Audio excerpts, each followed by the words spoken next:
जो online gaming है उसका बाजार भारत में बढ़ता जा रहा है। आने वाले दिनों में कह सकते हैं इसका शक्ल और बढ़ने की संभावना है।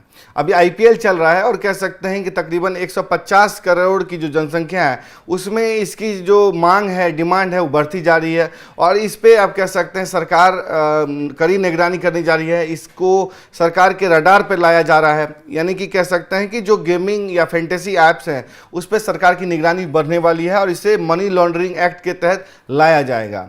अभी आपको पता है कि आईपीएल 2025 यानी कि जो 18वां सीजन है वो जारी है और आपने देखा है कि फैंटेसी क्रिकेट के नाम पे जो पैसों का कारोबार कह सकते गोरख धंधा हो रहा है उस पर सरकार की नज़र है। अब जो इंडियन एक्सप्रेस की रिपोर्ट के मुताबिक सरकार जल्द ही इसे एक तरीके से रेगुलेटरी बॉडी के अंतर्गत लाने वाली है। जैसा आपने देखा कि क्रिप्टो करेंसी को लाया गया था, गेमिंग ऐप्स को लाया गया था, तो अब फैंटेसी क्रिकेट को भी लाया जा सकता है। इसके लिए जो तमाम जो कह सकते हैं कानूनी जो दायरे हैं या कानूनी जो प्रबंधन है वो किया जा रहा है और एडवांस स्टेज में पहुंच गया है। यानी कि अब कोई अगर ऐप इस तरीके से बनाएगा, खेलेगा, कहाँ से पैसा आ रहा है, कौन इसको रेगुलेट कर रहा है, कहाँ से पैसा, किस तरीके के पैसे हैं, क्या ब्लैक मनी है, क्या इसको वाइट मनी करने की कोशिश की जा रही है, उस तमाम चीज़ों पे निगरानी रखी जाएगी। अगर हम फुल स्क्रीन पे आपको दिखा सकें कि जो फैंटेसी क्रिकेट के नाम पे जो जैसे विंजो है, ड्रीम 11 है, उसके अलावा अगर हम बात करें कि जो जूपी है, तमाम ऐसे जो कह सकते हैं कि ऐप्स हैं उसकी निगरानी की जाएगी। आपको अगर बताएं कि गेम्स 24/7, विंजो, ड्रीम 11 जैसे फैंटेसी ऐप्स हैं जो क्रिकेट में चल रहे हैं और ये सब एक तरीके से टाइटल स्पॉन्सर्स भी हैं, स्पॉन्सर्ड भी हैं। आपको इनके नाम पे सीरीज भी होते हुए देखते हैं, क्रिकेट जर्सी पे आप देखते हैं। तो कुल मिलाकर के इसका जो क्रेज बढ़ता जा रहा है उस पर सरकार ने एक तरीके से कह लें अपनी नज़रें गड़ा दी हैं। अब इसे एक तरीके से कह लें कि मनी लॉन्ड्रिंग एक्ट यानी कह सकते जो जिसे पीएमएलए है, prevention of money laundering act के तहत लाया जाएगा।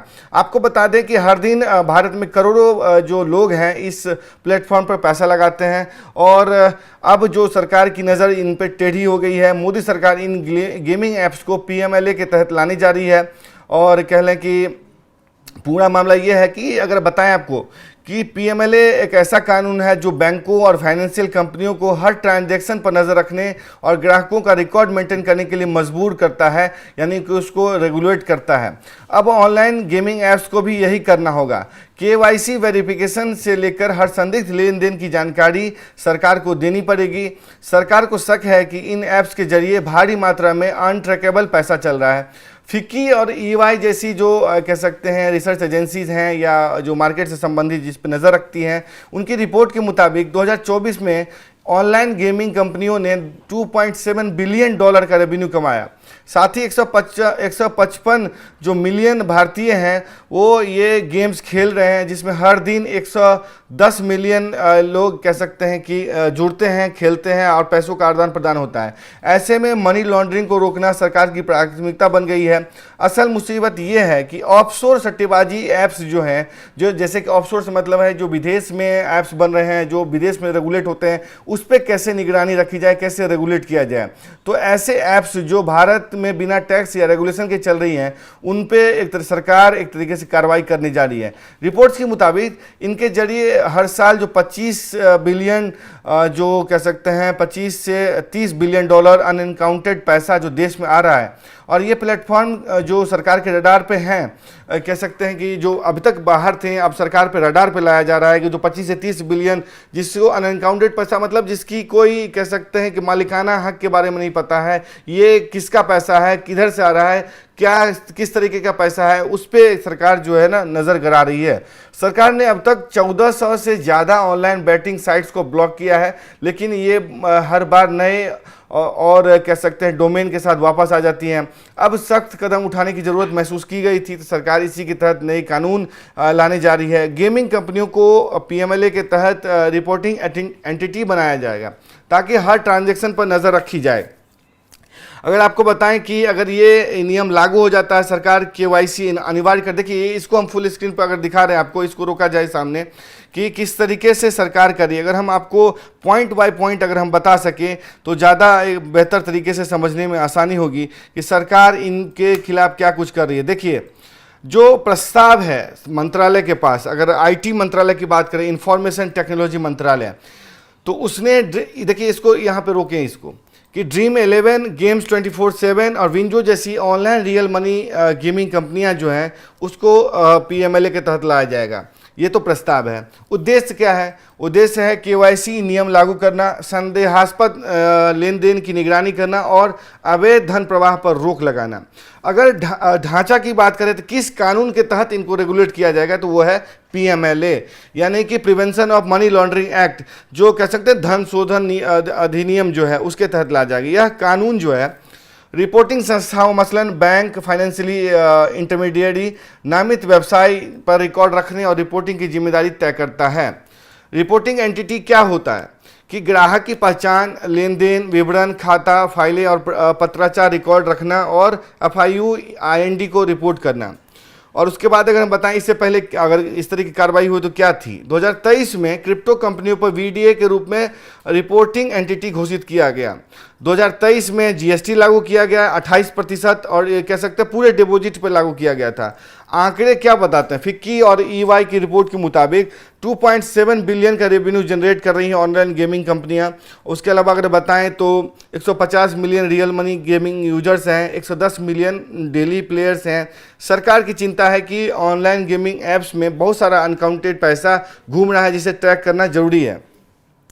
अगर हम आपको बताएं कि विदेशी प्लेटफॉर्म्स की समस्या सरकार को आ रही है कि जो विदेशी ऐप्स हैं जिन पे कह सकते हैं भारत के कानून नहीं लागू होता है क्योंकि ये इंटरनेट से रेगुलेट होते हैं, ऐसे में सरकार कह सकते हैं नए नियम ला रही है जिसके तहत 25 से 30 बिलियन अव्यवस्थित पैसा जो अनकाउंटेड पैसे हैं और जो ऑफशोर सट्टा ऐप्स के जरिए रेगुलेट हो रहे हैं, इन प्लेटफॉर्म्स को नियमों को पालन करना होगा जो अब तक नहीं मानते आ रहे हैं। अब तक की कार्रवाई के बारे में बताएं, 2022 से 25 के बीच में 1400 प्लस साइट्स को ब्लॉक किया गया, 350 प्लस ऑफशोर जो अवैध प्लेटफॉर्म से लिंक हैं उनको बंद किया गया।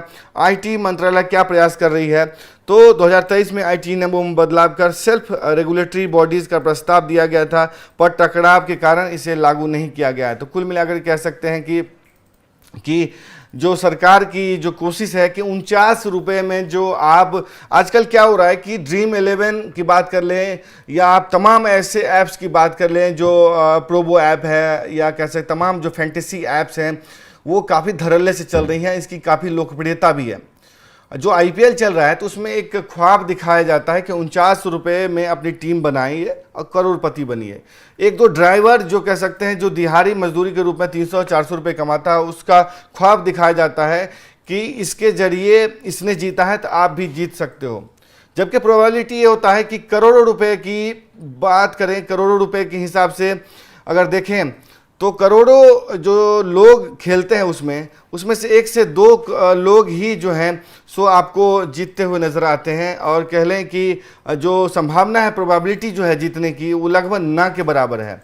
ऐसे में ये कहा जा सकता है कि ड्रीम 11 जैसे जो प्लेटफॉर्म्स हैं, ऐप्स हैं, वो अगर बीसीसीआई जैसी बोर्ड, बीसीसीआई की टाइटल स्पॉन्सर्स होंगे, मेन स्पॉन्सर्स बनेंगे, तो क्या उनके लिए कह सकते हैं खेलना या कह सकते हैं कि लोगों को अपने तरफ आकर्षित करना, एक तरीके से वो लोग ज़्यादा आकर्षित कर पा रहे हैं, तो सरकार उसी को रेगुलेट करने की कोशिश कर रही है। ऐसे में देखने की बात होगी कि सरकार क्या कुछ कर पाती है, क्या कुछ नहीं करती है।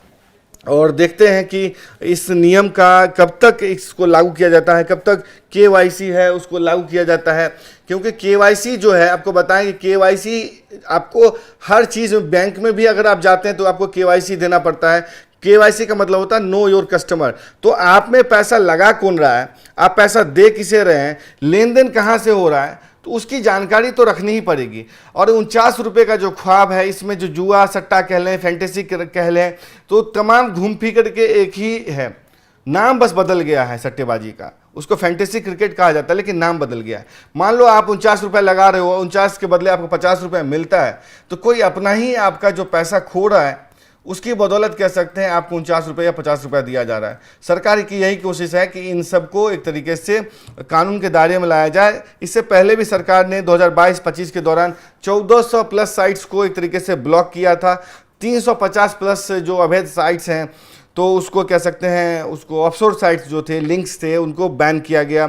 सरकार जो कह सकते हैं ऑनलाइन गेमिंग के जरिए, हालांकि ये सब अलग है, online gaming is different thing और fantasy cricket is different thing, लेकिन दोनों की जो एनेक्डोट्स हैं, कह सकते हैं जो आप देखेंगे तो सबके पीछे एक तरीके से धन की उगाही है, अनकाउंटेड पैसा ही आता है, इसमें पैसा काफ़ी इन्वॉल्व है। ऐसे में सरकार को ये देखना पड़ेगा और रेगुलेशन ये भी लाना पड़ेगा कि अगर बीसीसीआई की टाइटल स्पॉन्सर्स होंगे, किट जर्सी पे आईपीएल में अगर ये ड्रीम 11 कह सकते विंजो, जूपी, प्रोबो, तमाम ऐसे फैंटेसी ऐप्स हैं, अगर ये आपको किट स्पॉन्सर रहेंगे, टाइटल स्पॉन्सर रहेंगे, सीरीज स्पॉन्सर रहेंगे, तो क्या लोग इस तरफ आकर्षित नहीं होगी?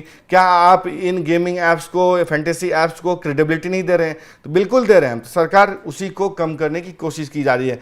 तो खैर देखने की बात होगी कि सरकार इसे कब पूर्णतया लागू करती है, कब कानून लाती है, कब संसद से पास होता है। लेकिन कह सकते हैं कि एक बुरी खबर उन लोगों के लिए जो अपना काला पैसा इसमें इन्वेस्ट कर रहे हैं, उन लोगों के लिए भी जो अपनी कह सकते हैं गाढ़ी कमाई या कह सकते हैं जो अपनी मेहनत की कमाई है, अपने फादर की घर परिवार की जो पैसा है, मेहनत की कमाई है, वो लगा रहे हैं ये सोच करके कि 49 रुपये में करोड़पति बन जाएंगे, करोड़ रुपए जीतेंगे, और जबकि प्रोबेबिलिटी उनके नगण्य के बराबर है, शून्य के बराबर है। अरबों करोड़ों लोगों में जो प्रोबेबिलिटी जोड़ें आप तो माइनस के बराबर, माइनस में जाता है ये। तो इन लोगों पे अगर कार्रवाई होती है तो ये बड़ी बात होगी। अब देखने की बात है कि क्या कुछ होता है आने वाले समय में। आपको ये वीडियो कैसा लगा, आप क्या सोचते हैं तमाम मुद्दे पे, अपनी राय जरूर दें। तब तक के लिए देखते रहें स्पोर्ट्स आर। नमस्कार।